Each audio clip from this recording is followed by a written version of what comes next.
Ninguém entra num casamento achando que vai parir sozinha, no escuro, enquanto o outro brinda com outra. Mas tem dores que não fazem barulho, só sangram por dentro. Hoje eu vou te contar a história de uma mulher que descobriu, no momento mais frágil da vida, que o amor também pode ser uma forma de abandono, e que o silêncio de quem diz te amar pode machucar mais que um grito de ódio. Se você já se sentiu invisível, ignorada ou teve que sorrir para esconder a dor, esse vídeo é para você. Curte, comenta, compartilha com uma amiga e venha ouvir esse relato com o coração aberto. Meu nome é Adélia, tenho 64 anos e moro na Vila Madalena, em São Paulo. A história que vou contar aconteceu há mais de 3 décadas, mas ainda mora dentro de mim como se tivesse sido ontem. Eu tinha 29 anos quando engravidei do meu primeiro filho. A gravidez não foi planejada, mas também não foi um susto. A gente já morava junto há quase 2 anos e eu achava que aquilo era amor. Na verdade, eu precisava acreditar que era amor, senão tudo o que eu suportava deixaria de fazer sentido. Desde o começo, ele nunca foi exatamente gentil, mas ele sabia ser charmoso. Sabia usar as palavras certas quando eu ameaçava ir embora. Eu era muito nova, inexperiente e sozinha. Meus pais moravam no interior e minha mãe vivia me dizendo que eu era muito sensível, que precisava aprender a lidar com os homens. Naquele dia, eu acordei com cólicas fortes. Estava de 39 semanas e sentia que o bebê estava pronto. Liguei para ele, que disse que estava no trabalho e ia passar em casa mais tarde. Só que as dores aumentaram e eu comecei a sangrar. Peguei um táxi sozinha. Me lembro até hoje do cheiro do banco de trás, do barulho da cidade que não parava enquanto eu sentia meu mundo desmoronando. No hospital, as contrações vieram como ondas e eu tremia de medo, não só da dor física, mas do abandono. Enquanto eu era levada para a sala de parto, tentei ligar para ele de novo. Nada. Desligado. Foi a enfermeira quem segurou minha mão na hora em que o meu filho nasceu. Não foi o pai dele, não foi ninguém da família. Era uma desconhecida, com olhos cansados, mas com um gesto de humanidade que me salvou do desespero. Horas depois, quando já estava no quarto com o meu filho no colo, uma prima me mandou uma mensagem no celular. Ela tinha visto ele numa esquina famosa do bairro, rindo com uma mulher sentada no colo. Eu sangrava no hospital e ele sorria num bar com ela. Eu não chorei, não naquele momento. A dor foi tão profunda que virou um vazio, como se meu corpo e minha alma tivessem se separado. Era para ser o dia mais feliz da minha vida, mas eu só queria desaparecer. A enfermeira voltou e perguntou se estava tudo bem. Eu disse que sim, porque a gente aprende desde muito cedo a não incomodar, a engolir a dor, a sorrir para não dar trabalho. Olhei para o rostinho enrugado do meu bebê e pensei: você não tem culpa. Você merece amor, mesmo que eu tenha esquecido como é. E naquele silêncio entre o meu corpo machucado e o berço ao lado, eu comecei a entender que tem amores que não matam de uma vez. Eles vão matando aos poucos, um pedaço de cada vez. A pior solidão às vezes não vem do estranho. Vem de quem devia te abraçar e escolhe virar o rosto. Depois daquele parto solitário, ele apareceu no hospital só no dia seguinte. Chegou com o cabelo molhado, camisa amassada e um perfume que não era o meu. E eu soube. Eu soube sem precisar perguntar. Ele olhou para o bebê com um sorriso sem alma, me deu um beijo gelado na testa e disse: "Você tá bem? Tá tudo certo agora, né?" Como se o agora apagasse o que veio antes. Eu respondi com um aceno e segurei meu filho com mais força, não por segurança, mas por medo, medo de desmoronar. Ali, naquele quarto branco com cheiro de álcool e silêncio, eu entendi que havia dado à luz 2 seres diferentes, um bebê inocente e uma nova versão de mim mesma, ferida, mas desperta. Nos dias seguintes, já em casa, tudo parecia um teatro mal ensaiado. Eu, de camisola manchada de leite e lágrimas, ele, de sorriso ensaiado, passando pela sala como se tudo estivesse no seu devido lugar. Ele não perguntava como eu estava, só se bebê tinha dormido. E eu também não perguntava nada, não tinha mais energia para investigar mentiras. Foi quando ela apareceu, a mãe dele. Entrou com uma sacola cheia de pano de prato e conselhos velhos. Sentou na beirada da minha cama como se fosse amiga, mas veio cumprir papel de guardiã da normalidade. Me olhou, daquele jeito que as mulheres mais velhas olham quando querem medir sua resistência, e soltou sem pestanejar. Tia, homem é assim, melhor se acostumar. Não vai querer arrumar briga logo agora que tem um neném, né?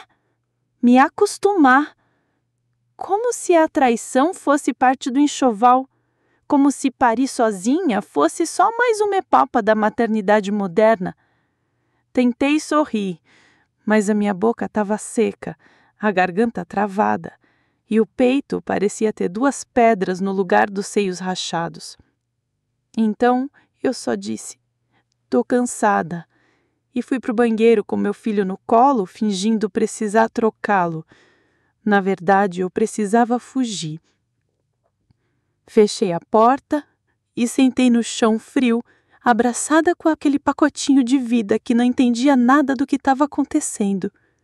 Ele me olhava com olhos enormes como se dissesse, eu tô aqui, mamãe. E aquilo me deu forças para não gritar. Lá fora, eu ouvi os 2 conversando baixo, ela dizendo que eu era sensível demais, que não podia transformar tudo em drama. Eu escutava e aprendia. Aprendia que, naquela família, sentir era sinal de fraqueza, que calar era prova de maturidade. Ela não veio para me apoiar, veio para me moldar, para garantir que eu entrasse no mesmo molde dela, o da mulher que aceita, que engole, que sobrevive sem nunca viver de verdade. No outro dia, quando ela foi embora, deixou um bilhetinho em cima da cômoda. Dizia, seja forte por você e pelo seu menino. Mas o que ela queria dizer era, se cale, não cause, se conforme. E eu tentei. Juro que tentei. Passei semanas vivendo no automático. Amamentava, trocava a fralda, cantava baixinho. E à noite, como ele dizia que estava indo ver um jogo com os amigos, eu fingia dormir antes dele sair, para não ter que ouvir disputas. A cada vez que o portão se fechava, eu me sentia mais pequena. A cada vez que ele voltava sem me olhar nos olhos, eu morria um pouquinho por dentro. O mais cruel é que eu comecei a achar que era normal. Comecei a pensar que talvez ela tivesse certa, que homem era assim mesmo, que eu é que era fraca. E aí, um dia, minha mãe me ligou. Me perguntou como eu estava. E eu disse, tudo bem. Ela respondeu, você está mentindo, né? E eu chorei.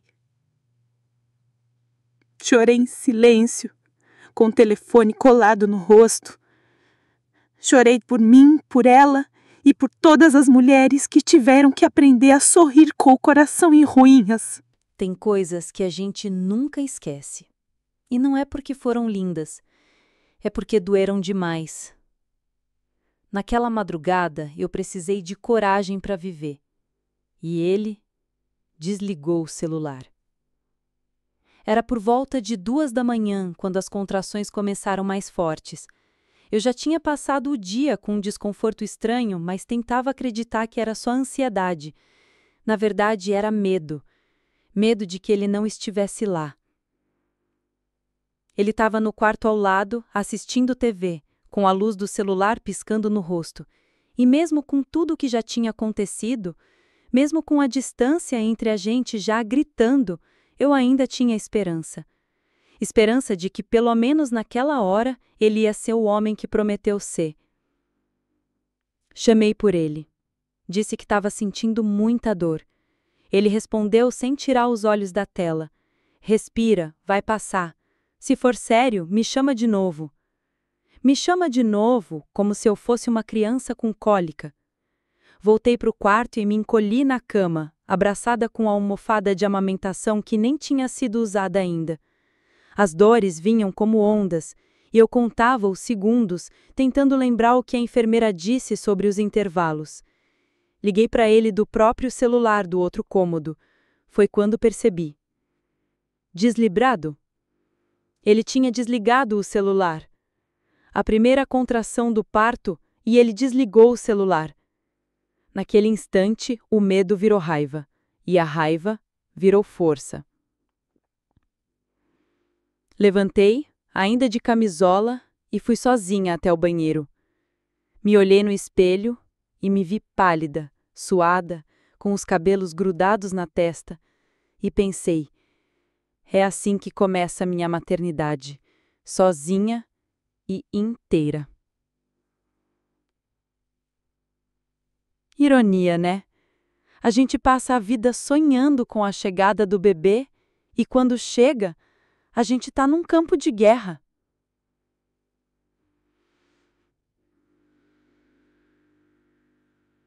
Chamei um carro pelo aplicativo. Escrevi para uma amiga, mas ela não respondeu. Claro, estava dormindo, era madrugada.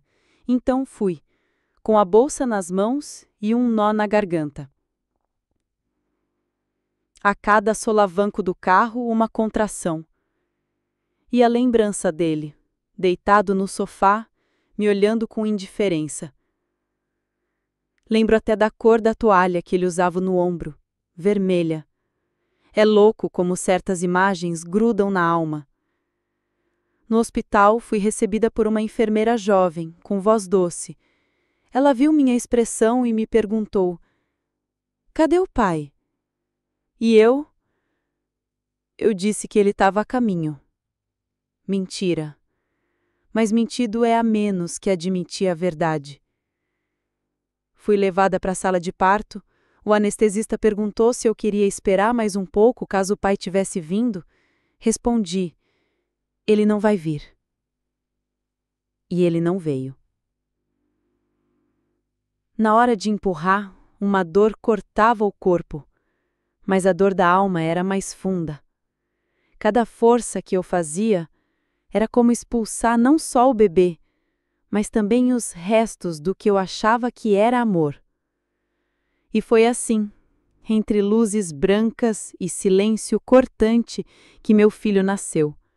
Chorou forte, lindo, e naquele choro eu senti algo recomeçando em mim. Como se ele dissesse: você não tá sozinha. Eu cheguei. A enfermeira colocou ele nos meus braços e disse: parabéns, mamãe. Ele é todo seu. E aquela frase foi a primeira vez em muito tempo que eu ouvi algo que fazia sentido. Ele era meu filho, meu consolo, minha verdade. E o pai dele? Bom, ele só apareceu no dia seguinte com cheiro de desodorante barato e cara de sono. Disse que o celular descarregou. Eu só assenti, porque se eu falasse, eu gritava.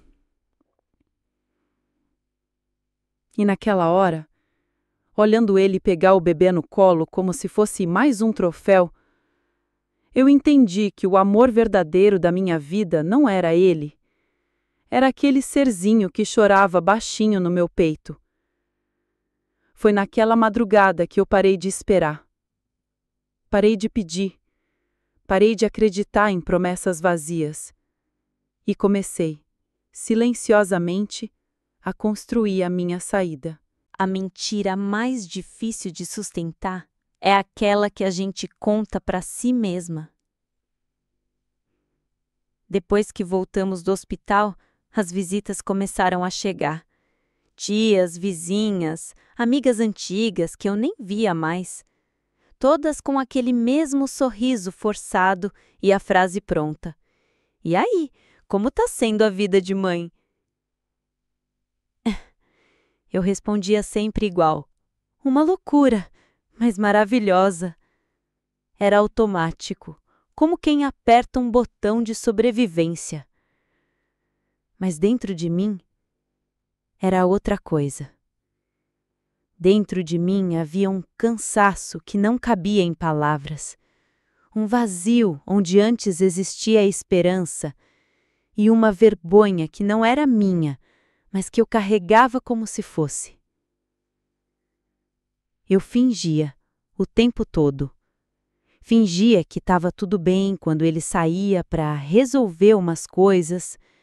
Fingia que não via as mensagens que chegavam no celular dele tarde da noite. Fingia que aquele silêncio entre nós era só exaustão, que ia passar. Eu fingia para não desmoronar. Fingia para proteger a família que eu sonhei. Mas essa família só existia na minha cabeça. Ele não queria estar ali. Isso era claro. Segurava o bebê como quem segura um pacote de arroz, sem afeto, sem conexão. Dizia que estava cansado do trabalho, mas o cheiro de cigarro e cerveja nas roupas dizia outra coisa. Eu fazia tudo: banho, mamada, roupa lavada, comida no fogão, contas pagas. E ele reclamava que eu estava fria, que não dava atenção, que só falava do bebê. E eu sentia culpa. Culpa por estar triste, culpa por não ser suficiente, culpa por, no fundo, querer ir embora, mas não ter coragem. E sabe o que é mais cruel? Eu me comparava com as outras. Aquelas mães que eu via no Instagram sorrindo com os maridos ao lado, todos combinando, felizes, em fotos de domingo. Eu olhava e pensava, o que tem de errado comigo? Ninguém via os bastidores. Ninguém via as noites chorando no banheiro com o bebê dormindo no colo. Ninguém via o travesseiro molhado de lágrimas. Ninguém via a solidão de estar acompanhada por alguém que já embora. Só não levou as roupas ainda. E aí, no meio disso tudo, teve o batizado. Minha mãe insistiu, disse que era importante, que era um ritual de proteção. E eu concordei porque queria muito proteger meu filho. Na igreja ele chegou atrasado, de roupa amassada, e quando encostou em mim, sorriu. Aquele sorriso protocolar que ele dava quando tinha plateia. As pessoas elogiaram, disseram que formávamos uma linda família. Eu sorri tanto que minhas bochechas doeram. Mas por dentro, eu queria gritar. Isso aqui é fachada! Ninguém vê? Depois da missa teve almoço na casa da minha sogra. Mesa cheia, barulho, risadas. E eu ali, com meu bebê no colo, calada. Observando, sentindo a dor de ser invisível no próprio enredo. Mas eu continuei fingindo, porque se eu dissesse que estava infeliz, iam me chamar de ingrata. Se eu contasse que fui traída, diriam que era coisa da minha cabeça. Se eu dissesse que não dava mais, iam perguntar: e o bebê vai crescer sem pai? Então eu calei. Calei por meses. Calei para preservar uma fantasia. Calei porque, no fundo, eu não queria admitir que perdi tudo que sonhei. Mas o mais cruel é que eu não perdi por acaso. Eu fui enganada, abandonada emocionalmente. ferida no momento mais frágil da vida de uma mulher. E ainda assim, fingi que estava tudo bem, para não destruir uma família que só existia na minha cabeça. É estranho como a gente começa a se acostumar com o silêncio. Mas não é um silêncio qualquer, é aquele que aperta o peito, que te faz duvidar de si mesma. Depois do batizado, tudo ficou ainda mais abafado. Eu acordava, amamentava, colocava a casa em ordem e voltava para a cama com a mesma sensação. Ninguém vê o que eu estou passando. E talvez ninguém visse mesmo, porque eu escondia. Escondia tão bem que até eu comecei a acreditar. Teve um dia em que uma amiga me ligou, a Carol, daquelas amigas que te conhecem só pela respiração. Ela me perguntou: "Tá tudo bem aí?" E eu fiquei muda. Por alguns segundos eu hesitei. A verdade estava ali, na beira da boca, implorando para sair. Mas o medo falava mais alto. Então eu respondi: "Tá tudo certo, só cansada." Cansada. Palavra pequena para um vazio tão grande. Mas era mais fácil dizer isso do que explicar que meu marido mal olhava na minha cara, que eu acordava de madrugada sozinha com o bebê chorando e ele no sofá, dormindo como se não tivesse responsabilidades. Mais fácil do que dizer que ele saía e voltava com o cheiro de outra e eu fingia não sentir.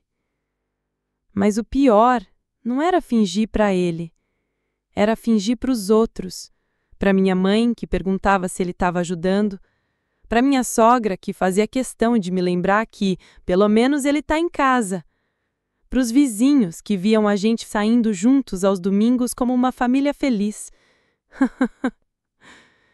Eu tinha medo. Medo de contar, medo de parecer ingrata, de ouvir que eu tinha tudo e ainda reclamava. Medo de parecer louca. Porque é isso que dizem pra gente quando a gente sente demais. E, às vezes, eu mesma me achava louca. Louca por ter esperança. Louca por acreditar que ele ia mudar.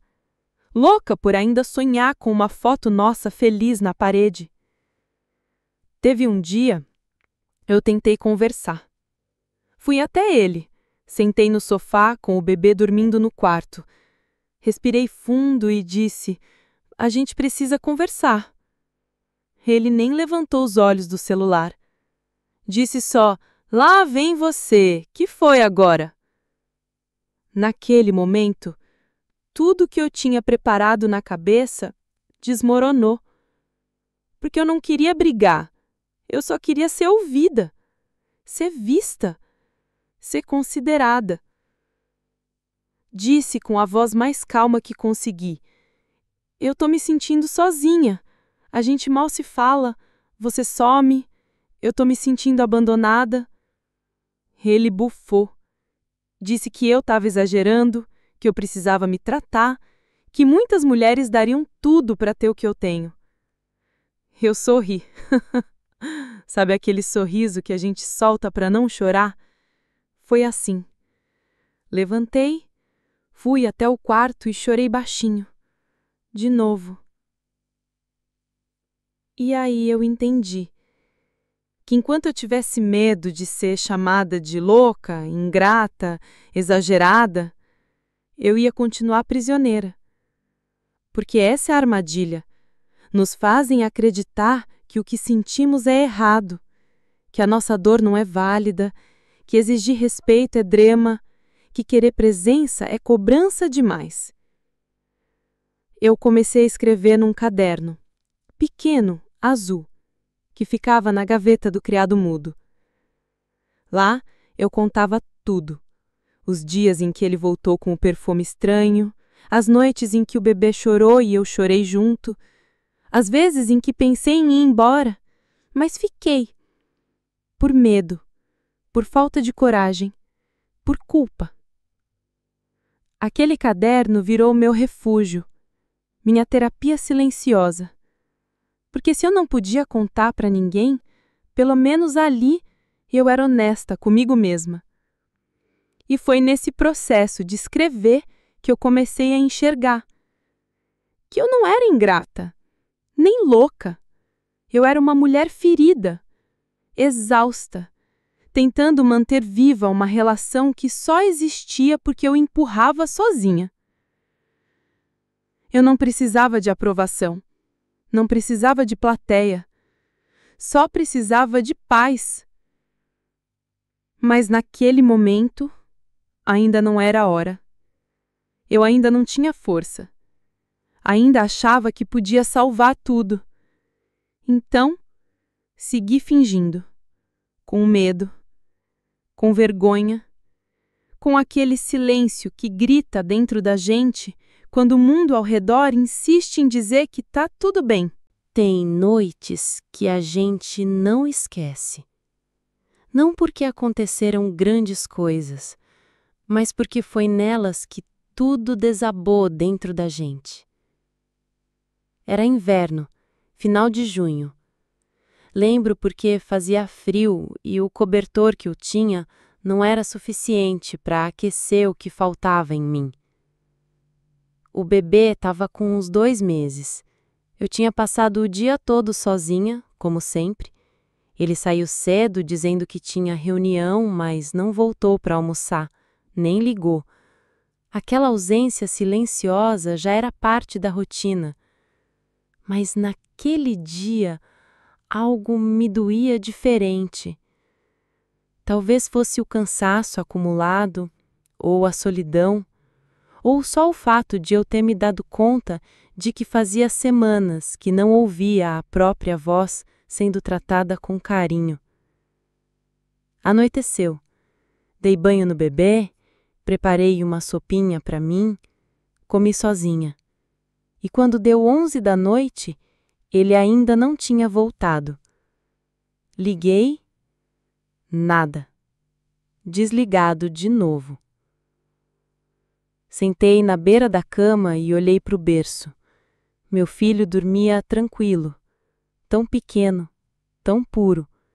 E eu ali, me sentindo a pessoa mais vazia do mundo, comecei a chorar. Devagar, sem barulho. Choro de quem não quer incomodar nem acordar ninguém. E aí, como se ele sentisse, o bebê acordou, chorando forte, com fome, ou frio, ou talvez só sentindo a minha tristeza no ar. Peguei ele no colo, sentei na poltrona e comecei a embalar.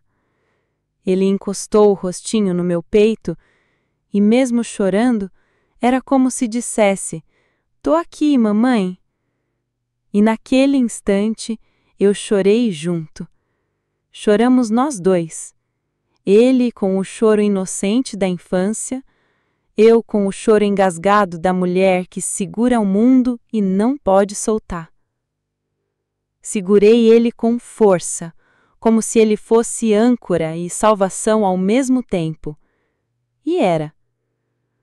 Ali, naquela madrugada gelada, entre lágrimas e suspiros, eu entendi que não estava completamente sozinha. Eu tinha ele, ele me tinha, e aquilo era o suficiente para eu não desmoronar de vez. A luz do corredor invadia o quarto, e eu olhava para a porta com medo de que ele entrasse. Medo de vê-lo com aquela cara de tédio. Medo de sentir de novo o cheiro de outra mulher em cima da minha cama. Mas ele não veio. E, por um momento, eu senti alívio. Alívio por não ter que fingir, por poder viver aquela dor com o único ser que não me julgava, meu filho. É louco como um bebê que não fala, que não entende, pode ser o maior consolo que uma mulher machucada pode ter. Naquele choro, havia mais acolhimento do que em todos os gestos que eu recebi dele nos últimos meses. Fiquei ali por horas. Nem percebi o tempo passar. Só percebia o calor do corpinho dele no meu colo e o som da minha respiração tentando se organizar. E eu prometi, ali mesmo, no silêncio do quarto, prometi para mim mesma e para aquele menino que dormia sobre o meu peito: você nunca vai se sentir sozinho por minha causa. Nunca vai duvidar do meu amor. E um dia, quando eu tiver forças, a gente vai sair dessa. Eu não sabia como, nem quando, mas aquela promessa me segurou. Ele voltou só no outro dia, de manhã. Disse que dormiu na casa de um amigo. Nem me olhou nos olhos, nem perguntou como passamos a noite. E eu não falei nada, porque naquela altura a minha dor já não pedia explicações. Ela só queria paz. Tem memórias que não morrem. Elas grudam na pele, como cheiro. E às vezes é exatamente disso que a gente lembra, do cheiro. O hospital estava frio e eu tremia. Não só pelo ar-condicionado exagerado, mas pela ansiedade. Eu ainda estava no corredor da maternidade, com o bebê nos braços, quando ele apareceu. Chegou caminhando apressado, tentando parecer preocupado. Mas o olhar não combinava com o discurso. E antes mesmo dele abrir a boca, eu senti. Aquele perfume, doce demais, marcante, feminino, não era o meu. Era o tipo de cheiro que não vem por acidente. Era cheiro de presença, de corpo colado. Cheiro de outra mulher. Ele se aproximou e tentou me abraçar, dizendo: desculpa, o celular acabou a bateria. Tive que correr para cá. Mas aquele cheiro me dizia a verdade. Eu virei o rosto. Não por orgulho, mas por instinto. Era como se meu corpo dissesse por mim: não, não mais. Ele percebeu. Ficou sem jeito. Tentou pegar o bebê, mas hesitei. Não por medo de que ele deixasse cair, mas porque por um segundo eu quis proteger meu filho daquele toque. É difícil explicar. É como se o meu instinto gritasse: não deixa ele encostar agora. Espera. Teu filho não precisa disso. A enfermeira entrou na sala logo em seguida, quebrando o silêncio constrangedor. E eu agradeci em silêncio, porque eu não sabia o que dizer. O cheiro não saía. Ficou no ar, no lençol da maca, na roupa que ele encostou. E eu fiquei ali, quieta, segurando meu bebê, sentindo a presença de uma mulher que eu nem conhecia, invadindo o momento mais íntimo da minha vida. Eu tinha acabado de parir, meu corpo ainda sangrava, minhas emoções estavam em carne viva. E ele? Ele teve coragem de aparecer ali, carregando no corpo o rastro de outra. Eu nunca falei sobre isso com ninguém. Nunca contei nem para minha mãe, nem para as amigas, porque parecia pequeno, parecia exagero. Mas não era. Aquilo foi um tipo de violência. Silenciosa, cheirosa, polida, mas ainda assim, uma violência. Eu nunca esqueci aquele cheiro. Mesmo depois de lavar as roupas, mesmo depois de tomar banho, de limpar tudo ao redor, ele ficou na memória, como um lembrete cruel de que naquele momento em que eu mais precisava de acolhimento, o que eu recebi foi o resto do perfume de outra. E ele nunca percebeu. Ou fingiu não perceber, o que no fundo é ainda pior. Me perguntou se eu precisava de alguma coisa. Eu respondi: só de silêncio. Ele riu, achando que era brincadeira.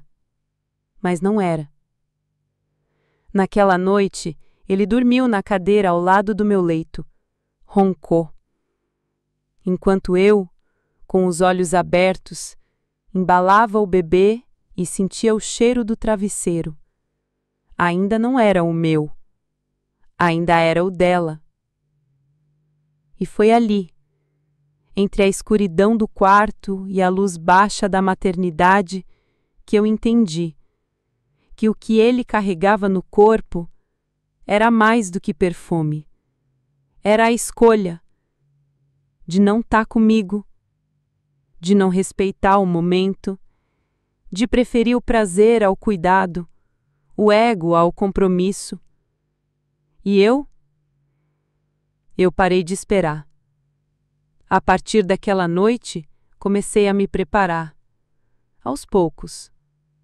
Não para confrontar, mas para sair, inteira, com meu filho nos braços e a minha dignidade de volta. O silêncio. Ah, o silêncio. Às vezes ele grita mais alto que um tapa, mais fundo que um xingamento. Depois daquele dia no hospital, em que ele chegou com o cheiro de outra mulher no corpo, eu esperei.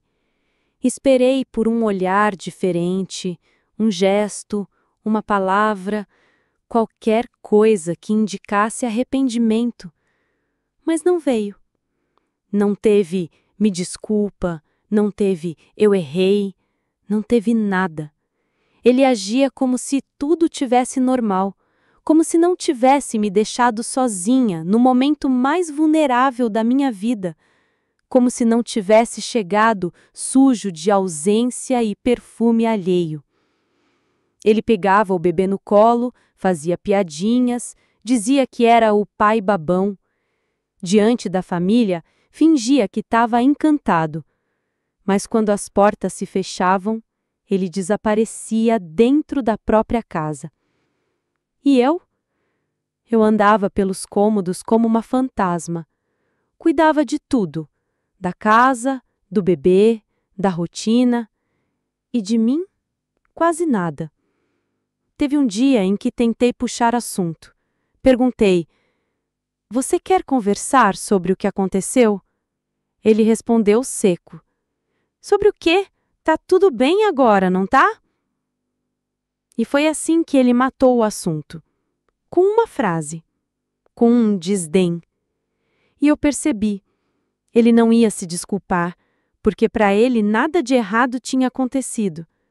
Era isso que me dilacerava. Não era só a traição. Era a negação da dor, a invisibilidade da minha ferida. Como se o fato de eu não ter gritado tornasse tudo aceitável. Como se meu silêncio fosse um carimbo de permissão. Eu passava as madrugadas acordada com o bebê mamando, olhando para o teto e perguntando a mim mesma: será que fui eu? Será que fiz algo errado? E ao mesmo tempo me odiava por pensar isso, porque no fundo eu sabia, não era minha culpa. Eu só queria um pedido de desculpa, um olhar que dissesse: eu reconheço sua dor. Mas o que eu recebia era silêncio. Frio, gelado, quase cruel. E sabe o que machuca mais? É que esse tipo de silêncio não dá brecha para recomeço. Ele não fecha ciclos. Ele deixa tudo aberto, sangrando. Teve um dia que ele chegou do trabalho, jogou a mochila no sofá e disse: "Tá muito quieta? Tá de TPM?" Eu olhei para ele, com o bebê no colo, exausta, sem dormir direito há dias, e pensei: você não sabe nada, não me vê, não me escuta, não me sente. Mas não disse nada, porque eu já tinha entendido. Ali, eu falava sozinha. E foi nesse silêncio constante que a nossa família foi morrendo, não de um golpe, mas aos poucos. Ele nunca levantou a voz, nunca me bateu, nunca sumiu por dias, mas cada ausência emocional era uma pancada invisível. Cada silêncio era uma ferida que não aparecia nos exames, mas dilacerava por dentro. Eu fui morrendo ali, de forma discreta, cuidando de um filho com amor e sendo cuidada por ninguém. E quando o bebê sorriu pela primeira vez, ele não estava.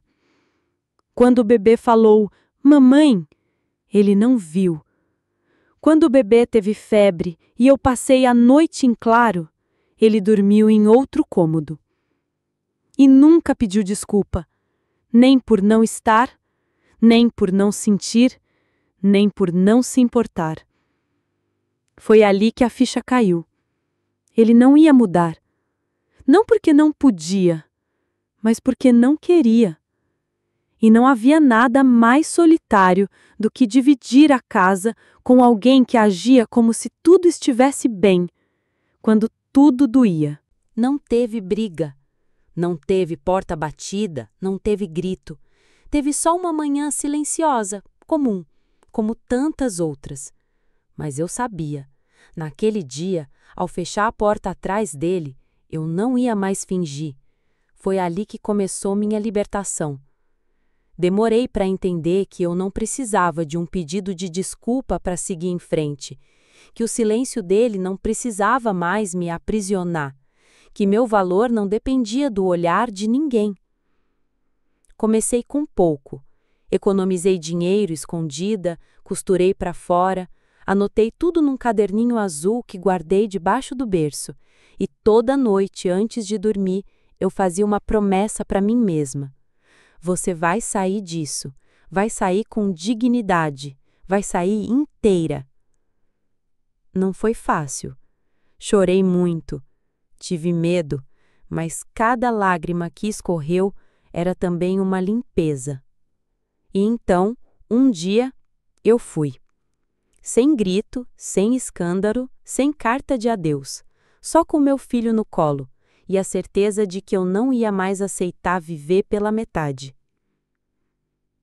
Hoje meu filho é um homem que olha nos olhos, que ouve, que sente, e ele sempre diz que eu fui o maior exemplo de coragem que ele já teve, mesmo quando eu só sentia medo.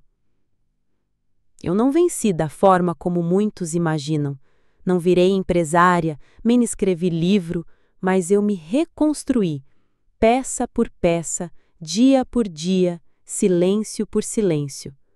A dor? Ela não desapareceu, mas eu aprendi a caminhar com ela. E hoje posso dizer, a dor não me define mais. Ela me moldou. E se você ouviu minha história até aqui, se você já chorou sozinha num banheiro, com medo de parecer louca, se você já fingiu que estava tudo bem só para manter a casa de pé, eu quero te dar um abraço, do jeito que só outra mulher sabe dar. Você não está sozinha. Você não está errada. Você não é ingrata. Você é forte, mesmo cansada. E se esse relato tocou o seu coração de alguma forma, eu te convido agora. Curta esse vídeo, isso ajuda essa história a chegar em outras mulheres. Deixe o seu comentário aqui embaixo. Me conta se alguma parte dessa história também é sua. Inscreva-se no canal Relatos da Vovó para continuar ouvindo histórias que acolhem, emocionam e fortalecem. E ative o sininho, porque toda semana tem um novo relato e eu quero muito que você esteja aqui comigo. Porque, no fundo, a gente só precisa disso. De um lugar seguro para contar nossas dores e de alguém que escute. Com o coração.